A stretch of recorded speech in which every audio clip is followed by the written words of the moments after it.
नमस्ते।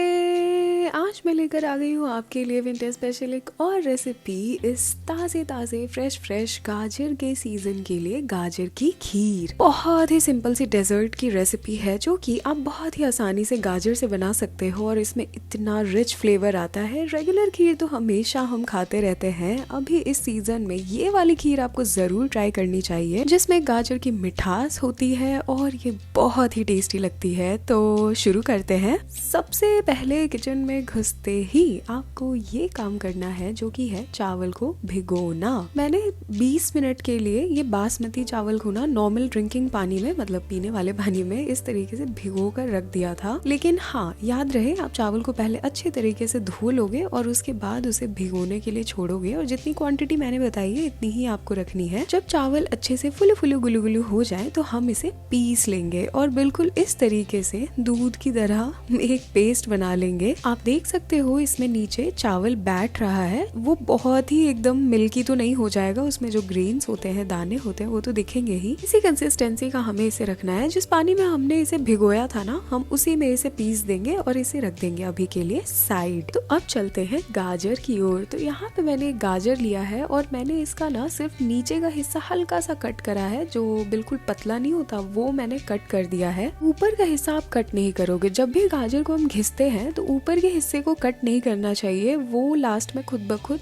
बच जाता है जब हम इसे घिसना शुरू करते हैं। तो एंड में आते आते, मतलब जब ये बिल्कुल इसके सिरे पे आ जाता है, तो वो जो पार्ट होता है जिसे हमें काटने की जरूरत पड़ती है यूजुअली, वो हम नहीं कट भी करते तब भी वो आराम से इस तरीके से अलग हो जाता है और हमें एक्स्ट्रा गाजर बर्बाद करने की जरूरत नहीं पड़ती। तो यहाँ पे मैंने सारी गाजर को सबसे मोटे वाले हिस्से से ग्रेटर के ग्रेट कर लिया है और आप देख सकते हो ये कैसी लग रही है। अब हम चलते हैं कढ़ाई लेने की ओर। फैले हुए बर्तन में हम इस खीर को बनाएंगे ताकि हम इसे मिलाने में, पकाने में काफी आसानी हो। तो यहाँ पे मैंने बिल्कुल धीमी आंच पे इस कढ़ाई को रखा है और फिर मैंने इसमें थोड़ा सा घी ऐड करा है। आप घी ऐड करोगे और उसके बाद आपको इसमें घिसी हुई गाजर को मिला देना है, डाल देना है और फिर अच्छे से हम इसे मिलाएंगे करछी की सहायता से। हमें इसे थोड़ी देर के लिए भूनना है, ये बहुत ही ज्यादा जरूरी है ताकि गाजर अपनी मिठास को थोड़ा रिलीज करे, थोड़ा छोड़े, जो कि दूध में आएगा उसका फ्लेवर तो बहुत ही अच्छा लगेगा और इस खीर का टेस्ट और भी दुगना हो जाएगा।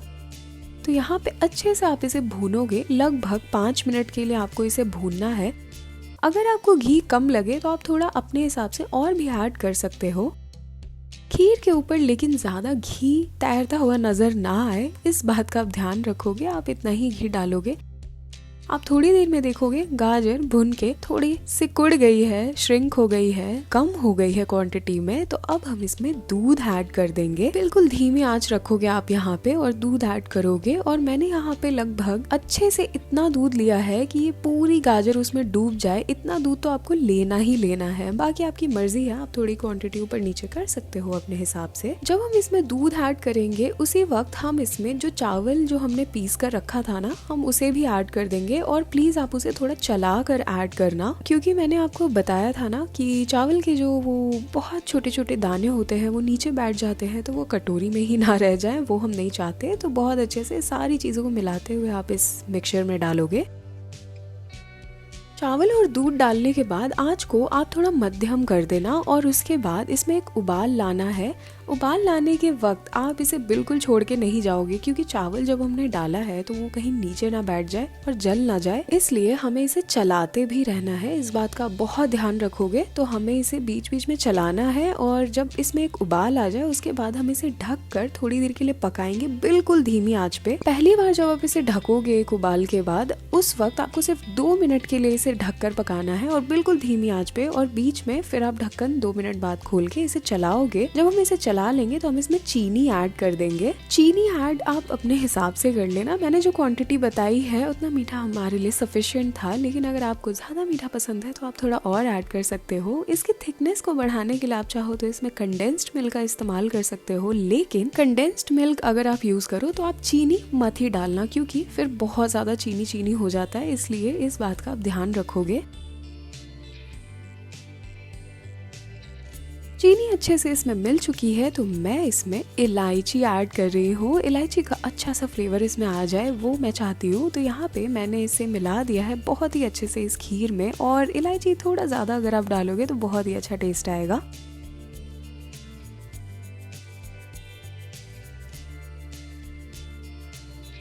इलायची डालने के बाद हम इसे 1 मिनट के लिए दोबारा से ढक देंगे, और इसे बिल्कुल धीमी आंच पे ही रखना है आपको, इस बात का आप ध्यान रखोगे। और दूध की मात्रा बहुत कम नहीं होनी चाहिए, नहीं तो गाजर की खीर नीचे लग सकती है, तो इस बात का भी आप ध्यान रखोगे। अगर आपको लगे कि नहीं दूध की मात्रा बहुत कम हो गई है और ये चिपक सकता है, तो आप दूध थोड़ा एक्स्ट्रा डाल लेना, क्योंकि गाजर को पकाना बहुत जरूरी है। बिना पकाए हम उसे इसी तरीके से तो नहीं निकाल सकते, और उसे पकाने के लिए थोड़ा थोड़ा ढककर पकाना भी इम्पोर्टेंट है। इलायची डालने के बाद जब मैंने इसे मिलाया और ढका तो उसके बाद 1 मिनट हो चुका था, तो मैं इसे दोबारा खोल रही हूँ, और इसमें मैंने डाला है मावा, खोया जो होता है ये मैं डाल रही हूँ इसमें। अगर आपके पास ये ना हो तो आप मिल्क पाउडर ऐड कर सकते हो, अगर आपके पास वो भी ना हो तो आप इसमें कंडेंस्ड मिल्क ऐड कर सकते हो, और अगर आपके पास वो भी ना हो तो आप कुछ भी ऐड मत करो, मलाई ऐड कर देना थोड़ी दूध की, बहुत है, एनफ होगा वो, और बिल्कुल परफेक्ट सेम टेस्ट आ जाएगा आपके पास बिना सेम चीज यूज किए।